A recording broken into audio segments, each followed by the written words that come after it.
Testing mic, praise check. Tayo po ay dumako ngayong hapong ito.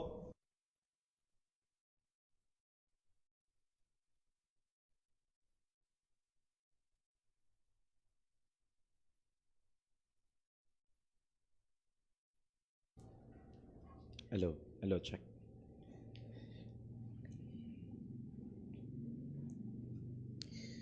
Patay ang isang Kristiyano matapos itong matulog sa gitna ng preaching. Yan marahil ang headline sa panahon ni na Pablo kung mayroon ng balita sa mga panahon na yon. Dito sa tagpo na ating binasa at pag-aaralan ngayong hapong ito.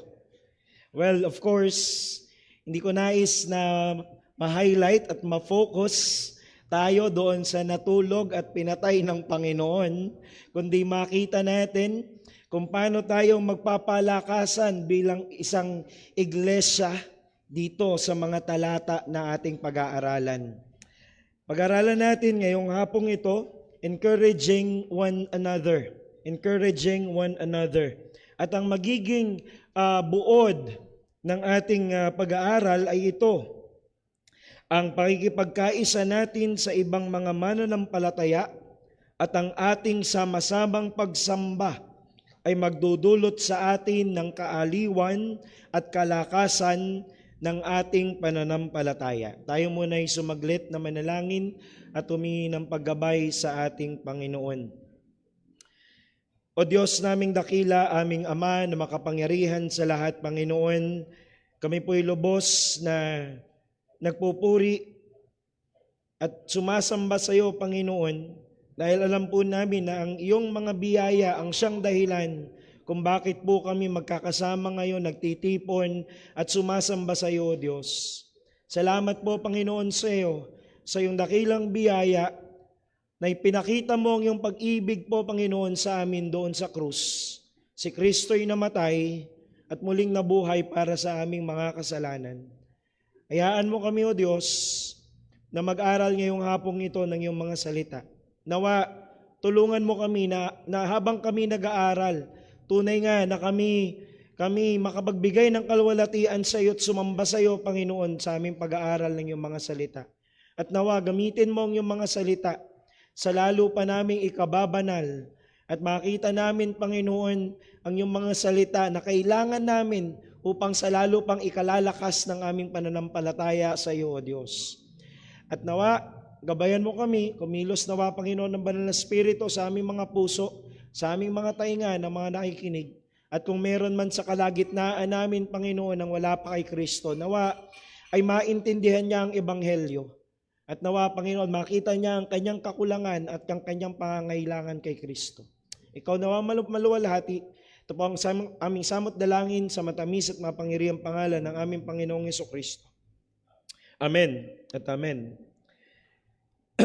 Natapos po tayo noong nakaraan sa tagpo kung saan nagkaroon ng kaguluhan o ng riot doon sa Ephesus dahil naapektuhan ng ebanghelyo yung mga businesses ng mga businessman doon sa Ephesus, particularly yung pag-uukit nila ng kanilang diyosa na si Diana or si Artemis.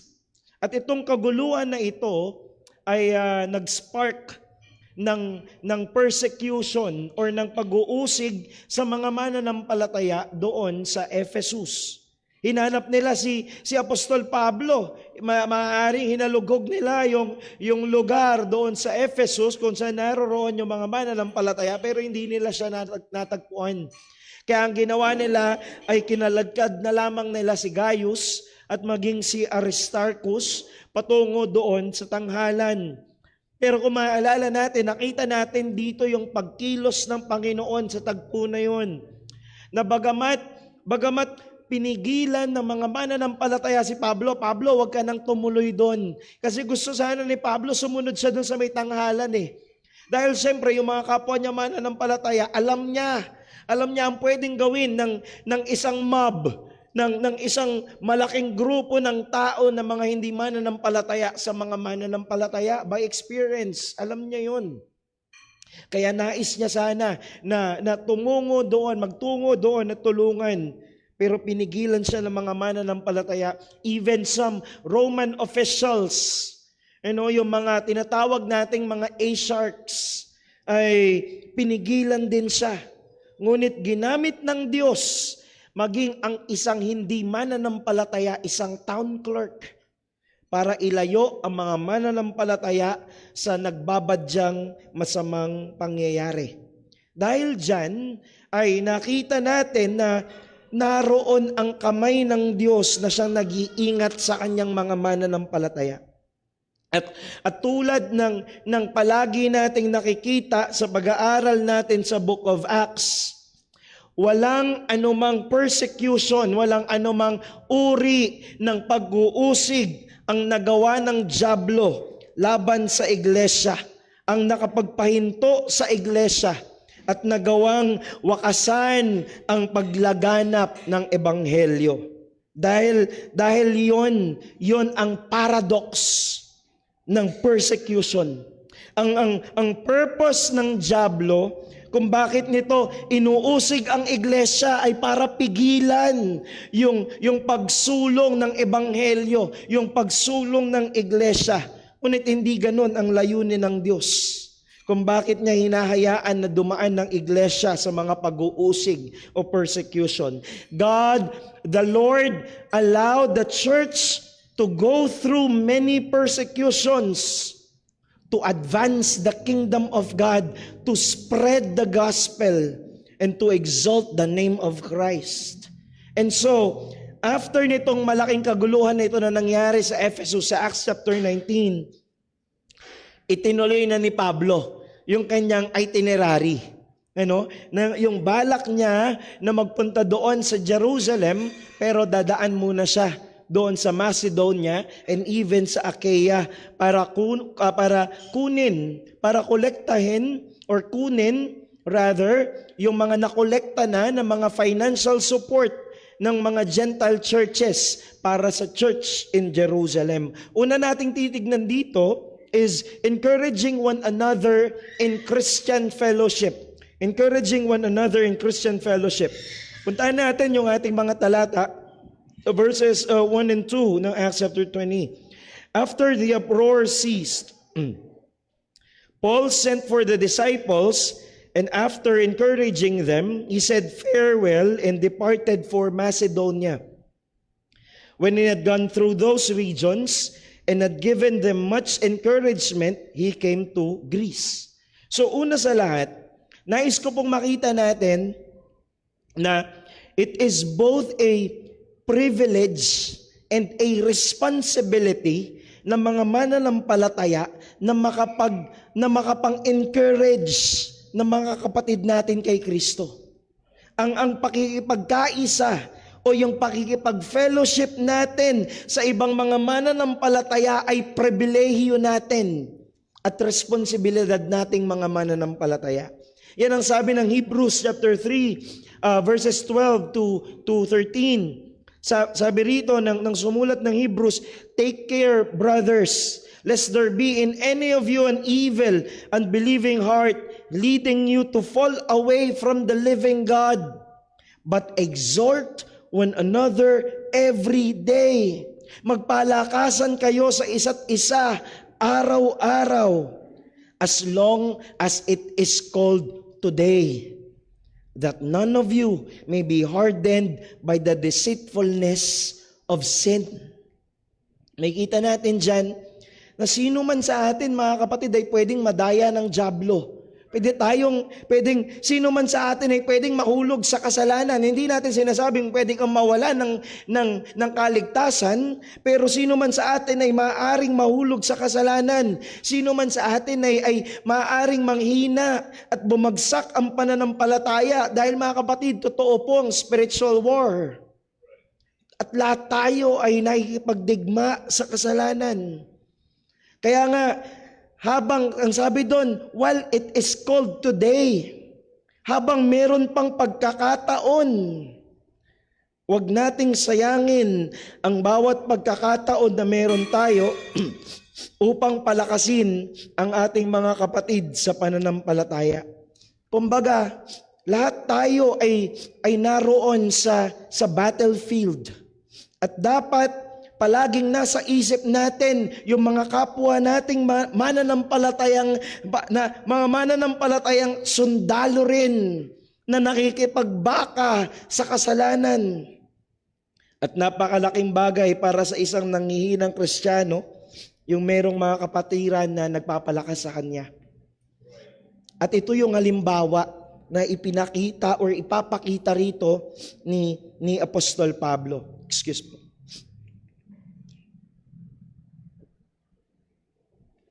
So matapos yung yung malaking kaguluhan na naganap doon sa Ephesus, ang ginawa ni Pablo, hindi niya sila basta lang iniwanan. Bago siya umalis ng Ephesus, patungo doon sa Macedonia and even sa Achaia, sinigurado niya munang mapapalakas niya yung loob ng mga mananampalataya na maiiwanan niya doon sa Ephesus. At alam niyo po, napakahalaga at napakalaking bagay nitong ginawa na ito ni Pablo. Why? Dahil kailan lang dumaan sa malaking persecution. Or sabihin na natin, naroon yung nagbabadya yung malaking persecution na mangyari doon sa Ephesus. Na kung hindi ginamit ng Panginoon yung town clerk, malamang mas malala pa yung nangyari at naranasan nila. At pagkatapos niyang tulungang mapalakas yung mga mananampalataya dito sa Ephesus, tinuloy niya na yung paglalakbay. At saka siya ngayon nagtungo doon sa Macedonia upang bisitahin, upang ikutan, puntahan yung mga iglesia doon na na-establish na nila noon pa nung nakaraang missionary journey. At saka siya magpupunta ngayon sa Greece or particularly ang Corinth.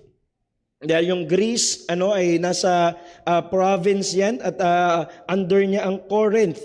At sabi sa verse number 3, nagstay siya doon sa Greece for 3 months. Na maaaring particular nga yan sa Corinth. Well, based na rin sa ilan niya mga epistles. And again, ang gagawin dito ni Pablo, bukod sa kokolektahin niya yung mga financial support na mga Gentile churches para sa Jerusalem church, kukunin niya na rin yung opportunity na yon para palakasin yung mga mananampalataya sa kanilang pananampalataya habang binibisita niya yung iglesia doon sa Macedonia and Achaia. Now, let me give you a bit of broader background ng kung anong nangyayari dito, Kasi kumbaga, itong verses 1 to 3 ay shortened version na lang. Yun na lang ang nakikita natin dahil ito yung sinulat lang ni Luke. Kumbaga, ang i-highlight kasi dito ni Luke ay walang iba kundi yung encouragement, yung pagpapalakas ni Pablo sa mga mananampalataya. Pero dito sa verses 1 and 2, well, kasama na rin yung unang part ng verse number 3, meron ng 3 epistles. At least, kasama sa canon ng Bible, ang isusulat si Pablo or maisusulat within these 3 verses na ito. Una, nabanggit ko sa nakaraan nating pag-aaral, di ba? Pinauna muna ni Pablo sina Timothy. Right? Patungo doon sa Macedonia and Achaia para sila yung kumolekta na. Para pagdating ni Pablo, kasama yan sa sulat niya sa Corinthians, para hindi na ako mangongolekta. Pagdating ko dyan, naipon na, nakolekta na. At sila Timothy yung kukuha nun, yung kokolekta nun. So pinauna niya dun si Timothy, dala-dala na ngayon ni Timothy yung 1 Corinthians na alam natin. Now, habang naroon si Pablo sa Ephesus, di ba naiwanan siya, pinauna niya sila Timothy. Habang naroon siya sa Ephesus, magkakaroon ng issue sa church in Corinth. At sa ilang mga pag-aaral natin, nadaanan na natin ito. Merong mga mananampalataya sa Corinth ang ayaw kay Pablo. Kumbaga, medyo nag-doubt sila, totoo ba talagang apostol yan si Pablo? May mga grupo doon sa Corinth na gano'n na ang pag-iisip. So kung maaalala ninyo sa mga ilang mga pag-aaral natin, merong grupo-grupo na sa Corinth. Sabi nung ilan, ako kay Pablo ako kay Cephas ako, kay Pedro, ako kay Apollos ako, yung iba, ako kay Kristo ako. So meron ng ganong klase ng division sa Corinth, habang narito sa Ephesus si Pablo, naiwanan siya dahil pinauna niya sina Timothy doon para kunin. Kaya ang ginawa ngayon ni Pablo, magpapadala siya ng sulat sa Corinth sa pamamagitan ni Titus. Pero hindi pa yun yung 2 Corinthians. Ito yung sinasabi ng mga theologians na isa sa mga sulat sa Corinthians na hindi nakasama sa canon. Wala sa Bible natin. So, this is an epistle, sinulat ni Pablo, pinadala niya kay Titus. Hindi na natin ma-check yung verses, pero makikita niyo yan sa 2 Corinthians chapter 2, verses 1 to 11. Nariyan yung detalye niyan. Papaunahin niya sa Titus, dalin mo doon yung sulat dahil may problema sa Corinth. Ngayon, pagpunta roon, ang gagawin ni Pablo, hihintayin niya sana muna yung report ni Titus kung ano yung naging reaksyon nila. Kasi according sa mga theologians, based na rin sa kung paano sinulat ni Pablo, kumbaga ay very emotional yung kanyang pagkakasulat nitong epistle na ito. Kaya hinihintay niya, ano kaya magiging approach ng kumbaga, paano kaya ito tatanggapin ng mga taga-Corinth. So hinihintay niya ngayon si Titus na bumalik or magkita sila at least somewhere para marinig niya muna yung report coming from Corinth at saka siya ngayon doon magpupunta. So ang ginawa ni Pablo, nagtungo na siya sa Macedonia. Yun ang plano niya, right? Pagtungo niya sa Macedonia, daladala niya yung hope, sana magkita kami ni Titus. Kaso ang problema, according sa 2 Corinthians chapter 2, verses 12 to 13, hihinto muna saglit si Pablo sa Troas. Later on, babalikan niya yan. Hihinto muna siya sa Troas dahil nagkaroon doon ng opportunity to preach the gospel. Now, kumbaga doon, habang nasa Troas si Pablo, bumabagabag talaga siya. Ano kaya, kasi marahil talagang mabigat yung nilalaman nung kanyang naging sulat sa kanila. Hindi na natin alam yung nilalaman, pero talagang ang sabi doon, very anxious siya. And yung lengguwahe na pagkakagamit doon, hindi pinatutulog si Pablo. Ganun katindi yung kabagabagan niya na ano kayang reaksyon ng mga taga-Corinth. At maaaring hindi natin alam, may usapan sila ni Titus, through letters pa rin, makita tayo sa Troas. But what happened is, hindi sila nagtagpo ni Titus. Hindi sila nagkita ni Titus doon sa Troas. Kaya ang ginawa ni Pablo, tinuloy niya na yung kanyang paglalakbay. Huminto siya sa Troas saglit, tinuloy niya na patungo na Macedonia. Ngayon, nakarating siya particularly sa Philippi. Doon sila ngayon magkikita ni Titus. At according sa 2 Corinthians chapter 7 naman, verses 5 to 13, again, di na natin babasahin, maraming mga talata na yan. Dala-dala na ngayon ni Titus yung report from the church in Corinth. At yung report na dala ni Titus is actually a good news. Why? Dahil sabi ni Titus kay Pablo, na disiplina na yung mga nag-cause ng gulo sa church. At naiayos yung problema ng church in Corinth, kaya't na-reconcile na yung mga taga-Corinto kay Pablo. At maaaring dito medyo napayapa na yung puso ni Pablo. Kaya ang ginawa niya, habang nasa Macedonia siya, after niyang marinig itong good news na ito mula kay Titus, sumulat siya ngayon ng 2 Corinthians. At ipinadala niya, mauna ka na doon, pupunta muna ako sa Macedonia, sabi ni Pablo, iikutin ko muna, tapos dalin mo na itong, technically, pangatlong epistle. Pero kilala natin as the 2 Corinthians. Kung saan, after a while, patapos niyang bisitahin yung mga mananampalataya doon sa iglesia, ang sabi ng text, pinalakas niya sila. Sila'y kinomfort at in-encourage ni Pablo yung mga mananampalataya doon sa Macedonia. And after a while, ay nagtungo siya doon sa Corinth at nagstay siya doon for 3 months. At habang naroon siya sa Corinth, for 3 months, doon niya ngayon isusulat yung Book of Romans. So sabi ko nga sa inyo, within those 3 verses ng Acts chapter 20 verses 1 to yung unang part ng 3 ay meron ng 3 epistles at least na nasulat si Pablo na kasama sa canon ng Biblia o makikita natin sa ating mga Biblia. Actually, makikita nyo rito mga kapatid na kung tutuusin, pwede niya namang daanin na lang lahat sa sulat eh. Right? Kasi after all, yun naman na yung ginagawa niya. Pwede naman niyang sulatan niya na lang sila. Pero ang ginawa ni Pablo, siniguro pa rin niya na mapupuntahan niya sila at mabibisita ng personal. Kahit nga yung sulat niya sa mga taga-Roma, yung mga mananampalataya sa Roma, hindi pa nakakapunta si Pablo doon. Hindi pa siya nakakarating doon. Pero yung nilalaman ng sulat niya, sabi niya sa kanila, gusto ko kayong puntahan eh. So naroon na rin yung desire ni Pablo na talagang bisitahin sila, makita sila ng personal. Makikita natin dito na binibigyang halaga ni Pablo yung in-person na pagpapalakasan nating mga mananampalataya. And paulit-ulit nating sinasabi, we thank God for the advancement of technology. Diba, one message away. Pwede mo nang makausap, pwede mo nang makamusta ang mga kapatiran.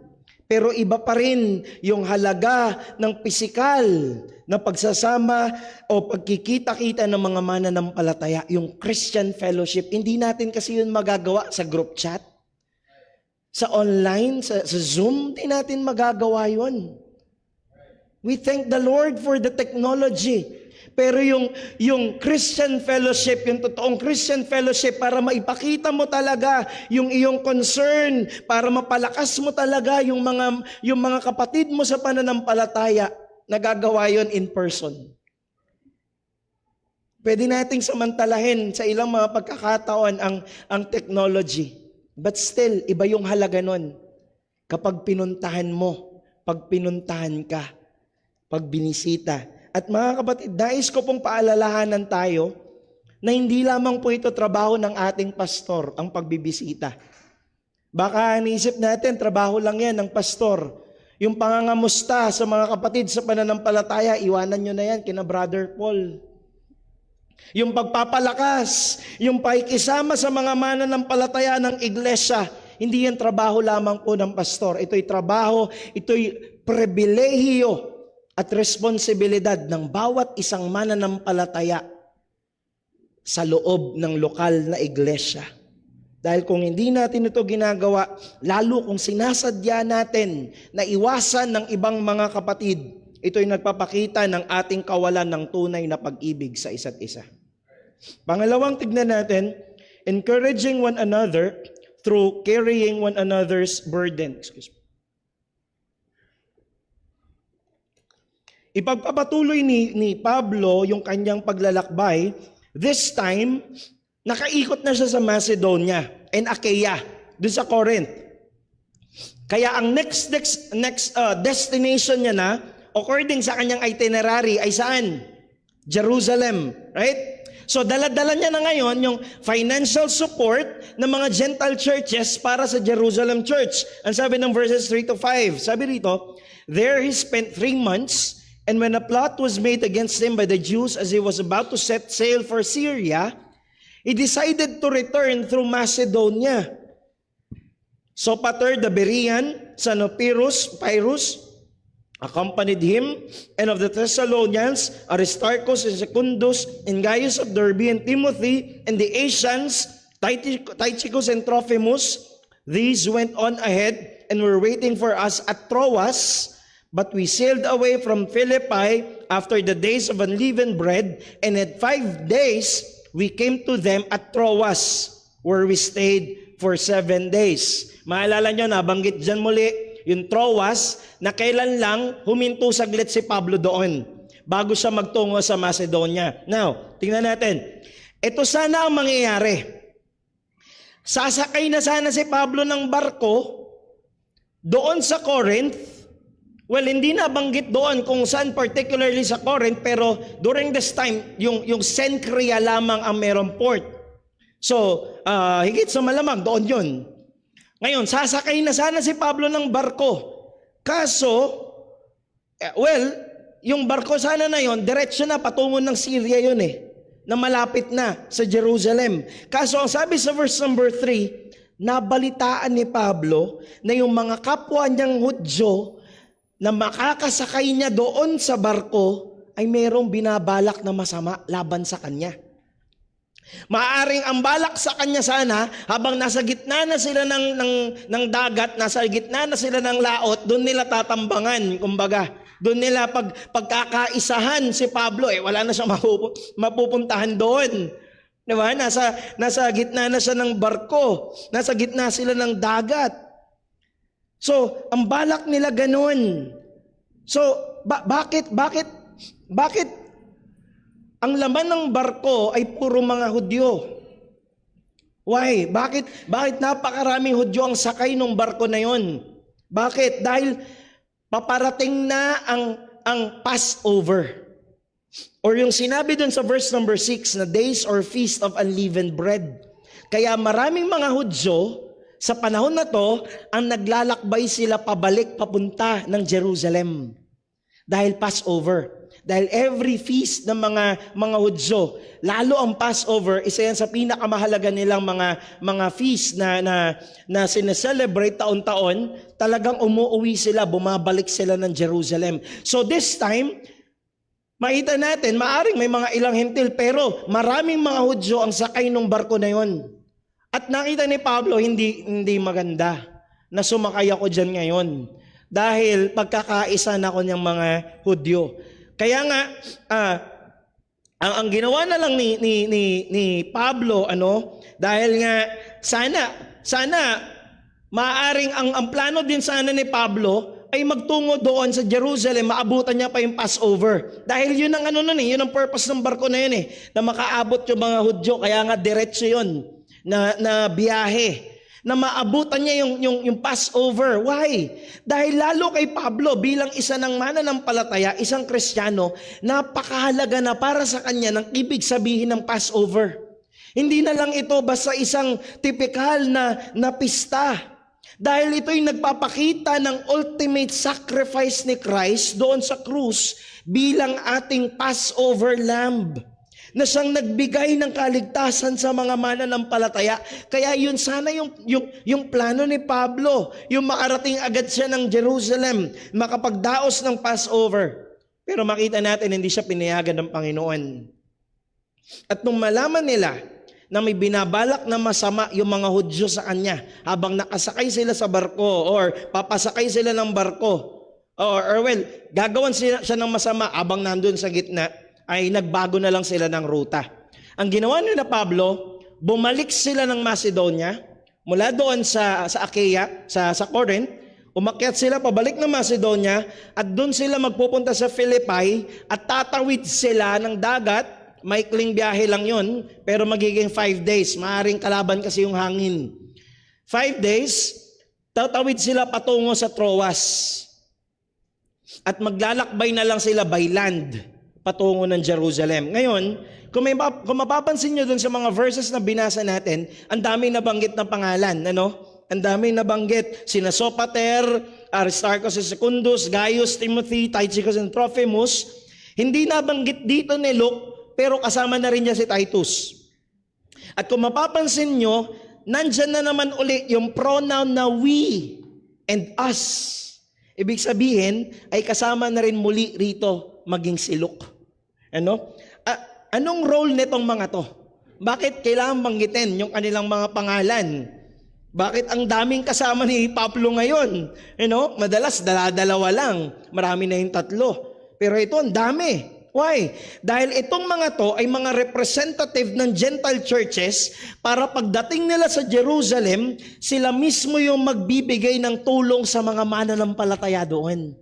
So kumbaga, halimbawa, magpapadala tayo ng ating love offering sa isang mission church somewhere. So magpapadala ng representative ang JCVC na siya yung magdadala ng offering. Kasi bakit Bakit kailangan ng mga representative? Dahil mga kapatid, walang mga papel na pera noon. Ano? Malaki na kolekta nila. Kaya hindi kaya ni Pablo, kung si Timothy lang kasama niya, hindi niya kaya yung dahil mga pilak, di ba? Mga gawa ng pilak, ginto yung mga pera noon eh. Bato-bato yung mga baka, gawa sa literal na na mga coins na mabibigat. Ganun pa noon. Kaya yung dala-dala nila, kailangan talaga sa church sa Philippi, si Luke dala-dala niya 'yon. Siya may hawak noon. At hindi yun kakayanin ng iilan lang. So kailangan talaga nila ng mga representative, kaya binanggit itong mga ito. No? So makikita nyo dyan, hindi lang sila basta companions ni Pablo sa paglalakbay. They serve the purpose of strengthening the church sa pamamagitan ng financial support or yung love gift ng mga Gentile churches sa nangangailangang mananampalataya sa Hudyo sa Jerusalem.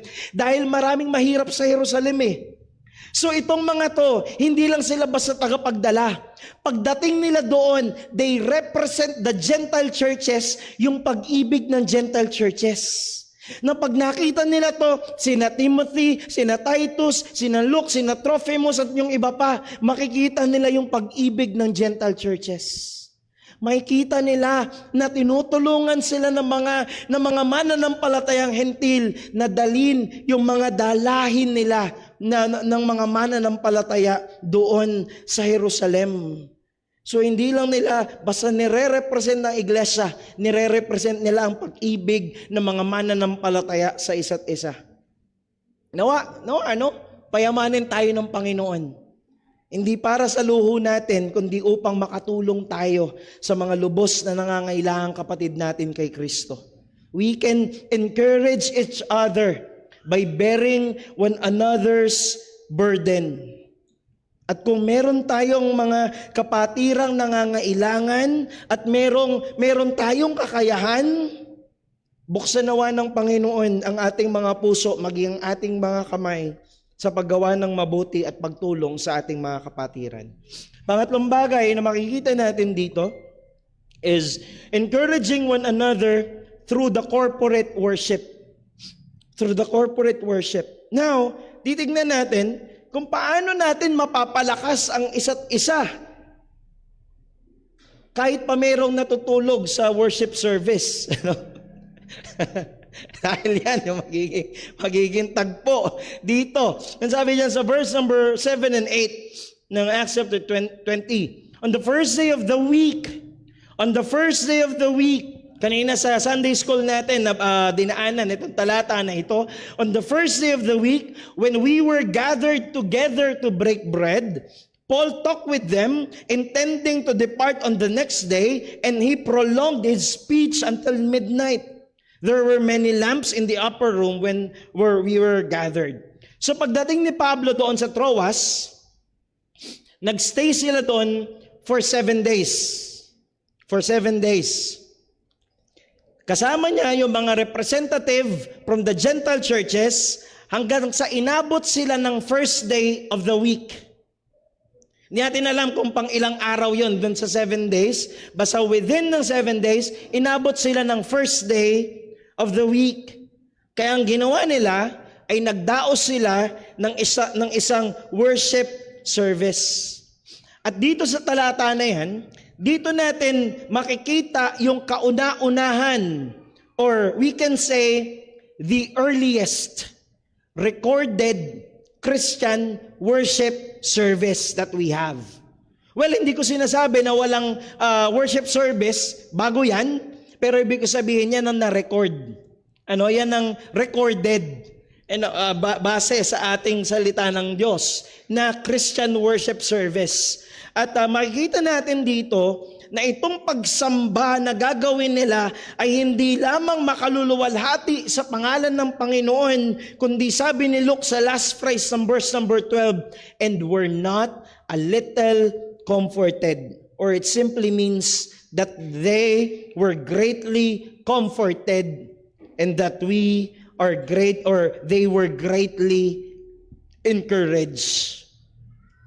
So yes mga kapatid, ang ating corporate worship o yung ating sama-sama or magkakatipon na pagsamba ay magdudulot din sa atin ng kalakasan kung susundin natin ang disenyo na inilagay ng salita ng Diyos. Dito pa lang po, nais ko nang sabihin sa atin, mga kapatid, na kung tayo'y nakakaranas ng panghihina ng pananampalataya, ito'y dapat mas lalong magtulak sa atin na dumalo sa ating sama-samang pagsamba. Brother Daryl, mahina ako ngayon spiritually. Hindi maayos ang puso ko eh. Pagod ako physically, pagod ako emotionally, pagod ako mentally. Ang dami kong pinagdaraanan, ang dami kong problema, ang bigat. Maaaring valid yung nararamdaman natin, pero valid din ang katotohanan ng salita ng Diyos na ang corporate worship ay isang kaparaanan upang ipahatid sa atin ng Diyos ang kanyang mga biyaya at tayo'y kanyang palakasin. Unang mapapansin natin agad dyan sa talata ay idinaos ang kanilang pagsamba sa unang araw ng linggo. On the first day of the week. On the first day of the week. Bakit? Why? Dahil ang first day of the week ay siyang araw din ng muling pagkabuhay ng ating Panginoong Hesukristo. And so, when we read through the church history, makikita natin na mula noon pa man, nagtitipon na talaga yung mga mananampalataya ng iglesia sa unang araw ng linggo. Bakit? Upang paalalahanan ang bawat isa na ang libingan ni Jesus ay walang laman. The tomb is empty and the throne is occupied. Bagamat hindi masyadong naipaliwanag, well, kanina nakita natin sa ating pag-aaral sa Sunday School, or minsan lang nagamit sa salita ng Diyos sa Bible, yung word na Lord's Day, but the early church calls this day, the first day of the week, as the Lord's Day. Ito'y araw ng Panginoon. Ito'y araw na inilaan upang sambahin ang Panginoong Hesus na siyang muling nabuhay mula sa mga patay at siya'y nananatiling buhay magpakailanman.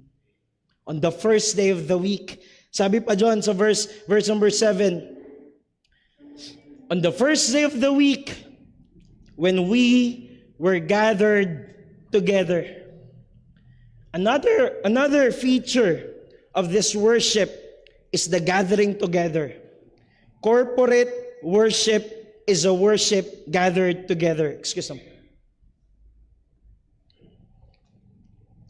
Sa unang araw ng linggo, sa araw ng Panginoon, on the Lord's Day, ang mga mananampalataya ay nagtitipon-tipon upang sila'y magkakasamang sumamba sa Panginoon. And let me say this is the biblical design. Mga kapatid, ang online gathering ay providential means lamang ng Panginoon noong panahon ng pandemya. I could say na ito ay providential means lamang din ng Diyos sa mga mananampalataya na mayroong malalang karamdaman at hindi talaga makakadalo. Pero nais ko pong paalalahanan ng bawat isa sa atin, mga kapatid, matagal na pong tapos ang pandemic. Kaso ang problema sa mga mananampalataya sa panahon natin ngayon ay lubos na tinamaan ng COVID. No, hindi po ng ubo, hindi ng sipon, hindi ng kawalan ng panlasa, kundi yung convenience na dala na umaattend na lang tayo sa online service. Nais ko po makita natin na ang disenyo ng salita ng Diyos, ng ating pagsamba ay yung pagsasama-sama, yung sama-sama na nagtitipon ang mga mananampalataya, sama-samang umaawit sa Panginoon, sama-samang nagbabasa ng salita ng Diyos, sama-samang dinadala sa Panginoon yung mga ihahandog nating kaloob, sama-sama tayong nakikinig ng salita ng Diyos at nag-aaral, tapos magfe-fellowship pa tayo ng salita ng Diyos at sa kanyang mga biyaya sa atin. Hindi ba't ang ganda nun? Tapos ipagpapalit natin ito doon sa online worship na nawawalan ka pa minsan ng internet. Humihina yung signal, humihina yung volume kapag lumalayo. Yung mga umaawit, lumalayo, yung nangangaral dito. So yes, primarily, ang corporate worship ay para sambahin natin at luwalhatiin ng Panginoon. Pero meron pang isang aspeto ang corporate worship at yon ay upang mapalakas natin ang isa't isa. Kaya nga kung sinasadya natin na hindi dumalo sa corporate worship, ito'y tanda ng pagiging madamot natin at pagiging makasarili. Bakit? Paano kami makakapag-minister sa iyo kung malayo ka? Paano kami makakapag-minister sa iyo kung hindi ka namin kasama?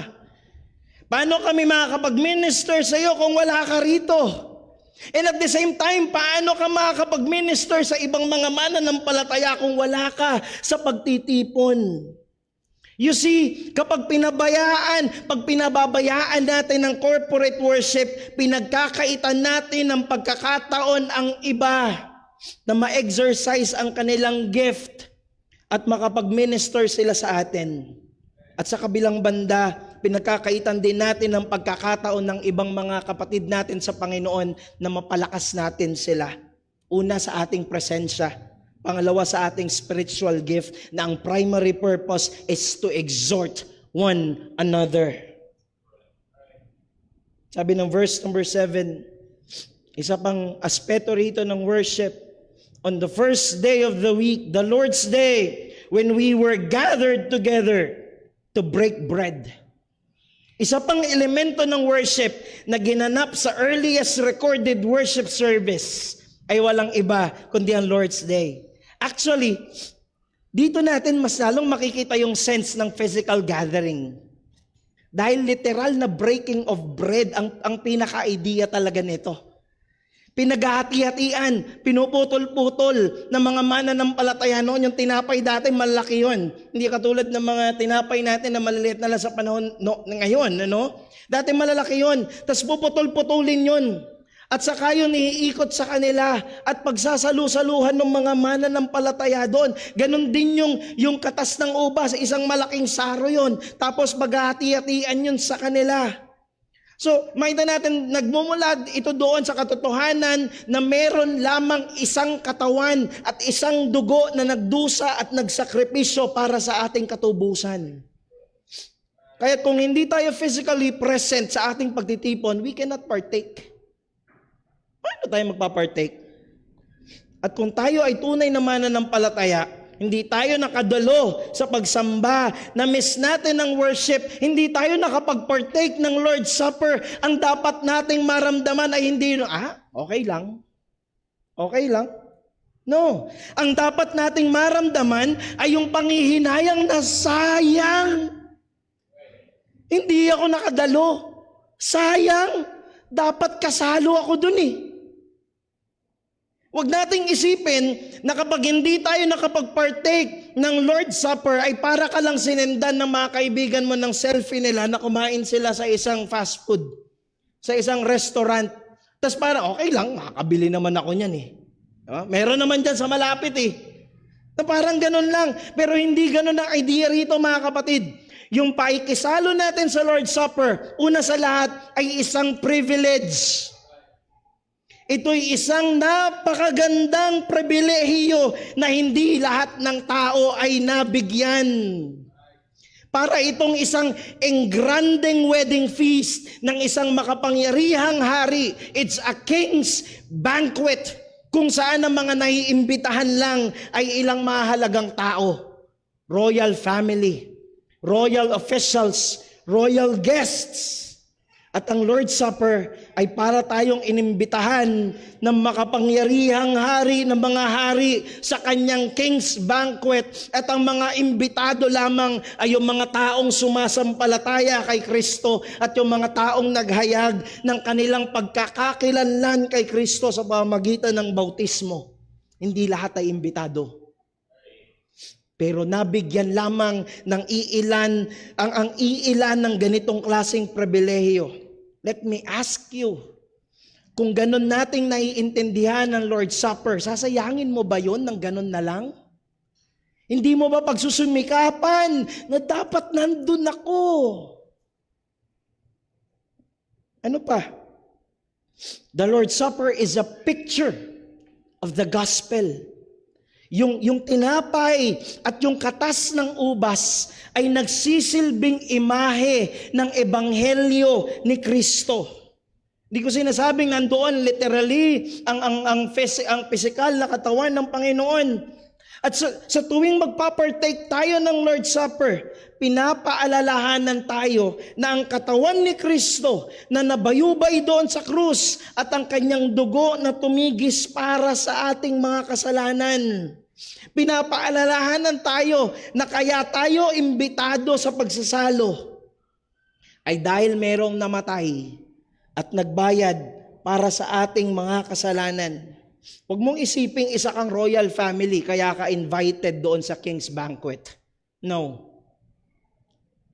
Isa tayong mga kriminal, mga makasalanan na dapat ay nakakulong at karapat-dapat na parusahan ng pinakamabigat na parusa dahil nagkasala tayo laban doon sa hari na nakaluklok at nakaupo sa kanyang trono. Pero inari tayong ganap.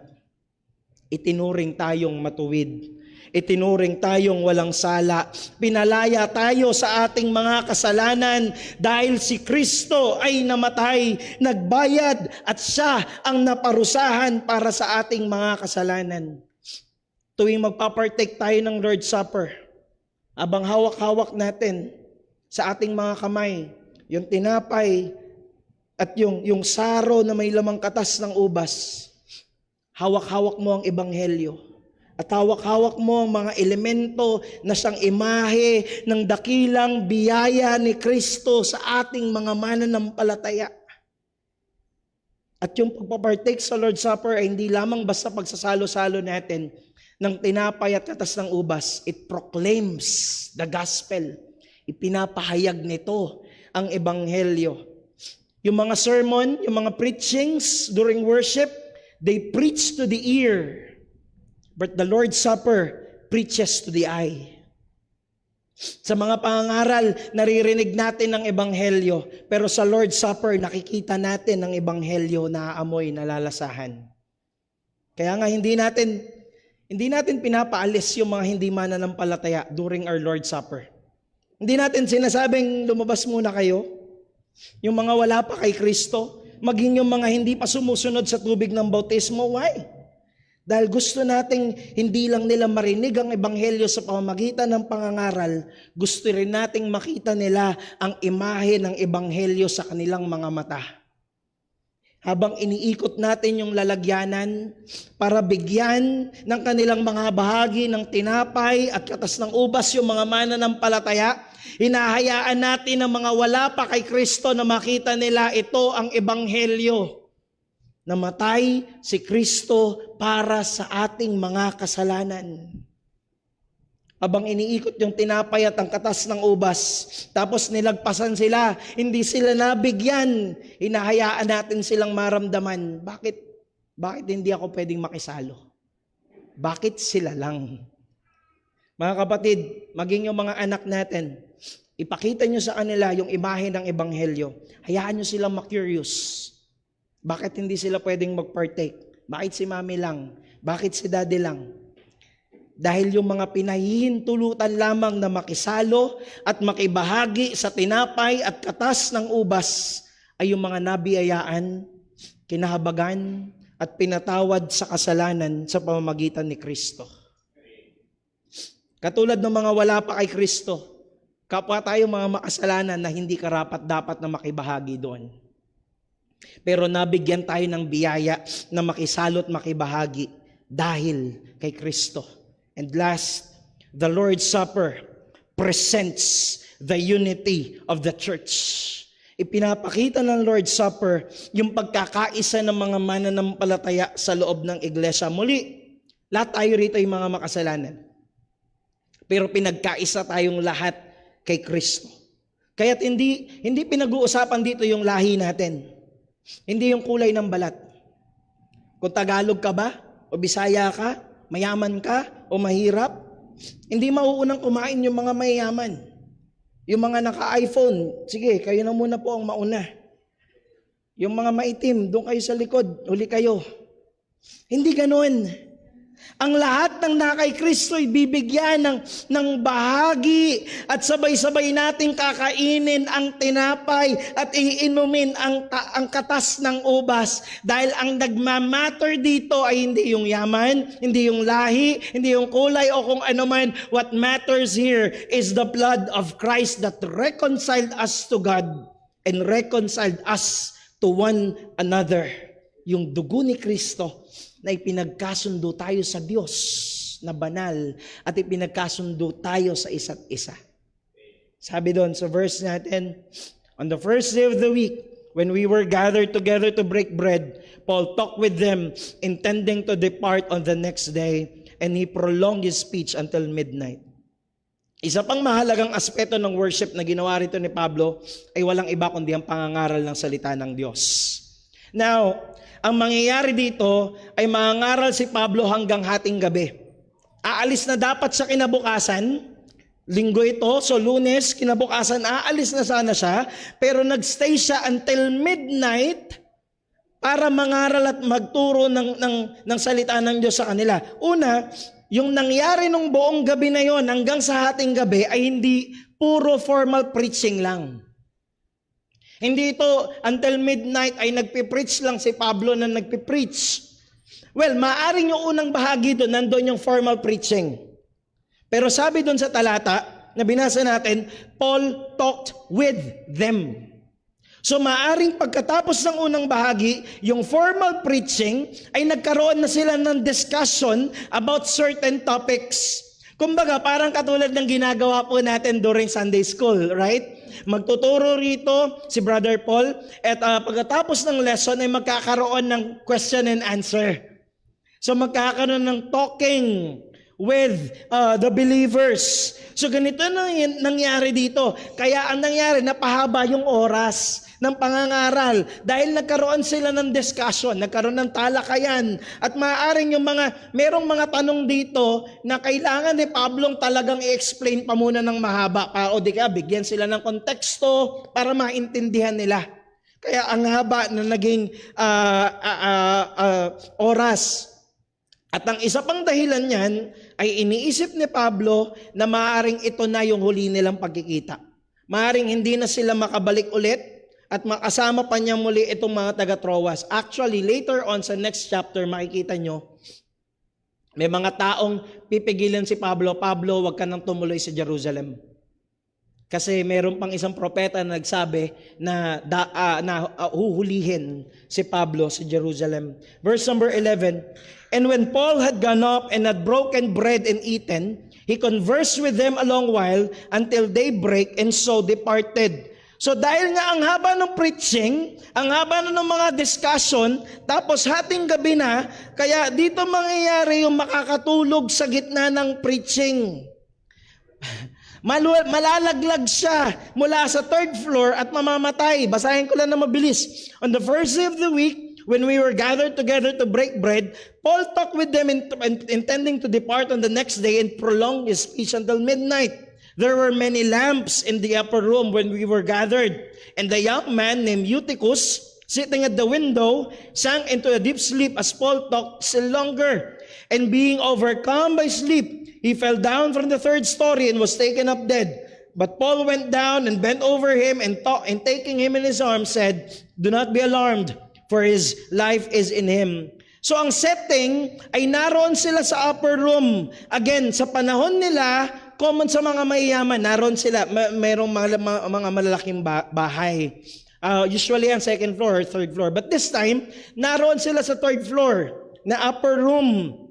At ang sabi ni Luke, there were many lamps in the upper room. Kasi nga, noong mga panahon na yon, wala namang mga ilaw tulad ng meron tayo sa panahon natin. Mga lampara lang yung gamit nila. So hating gabi na. Tapos hindi pa ganun kaliwanag. Bagamat maraming lampara, hindi naman malakas ang ilaw ng lampara eh. Hindi ko alam sa inyo rito kung sino na nakagamit ng lampara. Kahit marami yun, hindi yun ganun kalakas. So, May mga fumes pa yan at maaaring crowded yung area. So itong si Eutychus, pumesto siya sa may bintana. At habang lumalalim na ang gabi, siya'y inantok, nakatulog, at siya'y nahulog, namatay. At napakahalaga rito na narito si Luke. Kasi si Luke ay isang doktor. And when he pronounced na itong si Eutychus ay patay, sabi ng talata, he was dead. Ito'y sigurado. Dahil siya'y doktor. Mahalaga yung confirmation na yon. Dahil pupuntahan ni Pablo itong si Eutychus, bababa siya. Sabi niya sa verse number 10, do not be alarmed, for his life is in him. Hindi ito parang huwag kayong mag-alala, buhay pa siya. No, Eutychus was dead. Pronounced dead. Pero binuhay siyang muli ng Diyos sa pamagitan ni Apostol Pablo. At ang magandang mensahe nito ay ang ating Diyos ay Diyos na bumubuhay ng patay. Binuhay muli ni Kristo, binuhay muli ng Diyos si Kristo at tayo rin namang mga mananampalataya ay bubuhayin muli sa muling pagbabalik ni Kristo. At ang lalo pang magandang mensahe ng resurrection ay dahil nangyari yan sa gitna ng formal worship. Yes, nahulog itong si Eutychus at namatay nang hindi pa tapos yung kanilang formal worship. Sabi ng verse number 10 to 11, but Paul went down and bent over him, and taking him in his arms said, do not be alarmed, for his life is in him. And when Paul had gone up and had broken bread and eaten, pagkatapos na muling mabuhay si Eutychus, ay umakyat muli si Pablo doon sa third floor, doon sa may upper room, at tinuloy yung kanilang pagsamba. At doon pa lang niya ginawa yung Lord's Supper. At sabi ng verse number 12, and they took the youth away alive and were not a little comforted. Matapos ang lahat ng mga pangyayaring ito, matapos yung kanilang pagsamba, yung kanilang pakikipag-fellowship sa salita ng Diyos, yung kanilang pakikipag-fellowship sa isa't isa, lahat sila ay nakasumpong ng matinding kalakasan at kaaliwan mula sa Panginoon. Muli mga kapatid, maaring ang ilan sa atin ay dumaraan sa mga panghihina sa aspetong espiritual. Pero yung panghihina na yon ay hindi dapat magtulak sa atin sa paglayo sa Panginoon at sa iglesia. Kundi ito ay dapat lalong magtulak sa atin na sumamba sa Panginoon at makipisan sa ating mga kapatid sa pananampalataya. Dahil ang ating pagsasama-sama, yung ating sama-samang pagsamba, at yung pakikipag-isa natin sa ibang mga mananampalataya ay magdudulot sa atin ng kaaliwan at kalakasan ng ating pananampalataya. Tayo po'y manalangin. O Diyos naming dakila, aming Ama na makapangyarihan sa lahat. Panginoon, kami po'y lubos na nagpapasalamat at nagpupuri sa iyo, Panginoon. Salamat po na meron kaming ganitong kadakilang pribilehiyo dahil sa iyong dakilang biyaya, Panginoon. Nauna sa lahat, meron kaming ganitong pagkakataon na makapagtipon-tipon at sumamba na magkakasama dahil sa iyo, Panginoon. At napakaganda nung biyaya na yon na meron kaming ganitong pagkakataon na kami makasalo doon sa banal na hapunan. Bagamat kami mga makasalanan at hindi karapat-dapat. Nawa, Panginoon, tulungan mo kami na patuloy na bagamat maaaring dumaraan kami sa mga kahinaan, dumaraan kami sa mga pagkakataon na kami mahina sa espiritual at mahina ang aming pananampalataya. Nawa, Panginoon, maintindihan namin na ang kaparaanan ng iyong mga biyaya ay naroon sa iyong mga salita, naroon sa aming sama-samang pagsamba, at naroon sa aming pagkipagpisan sa isa't isa. Tulungan mo kami, Panginoon, ng iyong mga salita, patuloy na gamitin mo para sa lalo pa namin ikababanal at paglakad namin sa iyong katuwiran. Lahat ng ito ay aming samot dalangin sa matamis at mapangyarihang pangalan ng aming Panginoong Hesukristo. Amen at amen.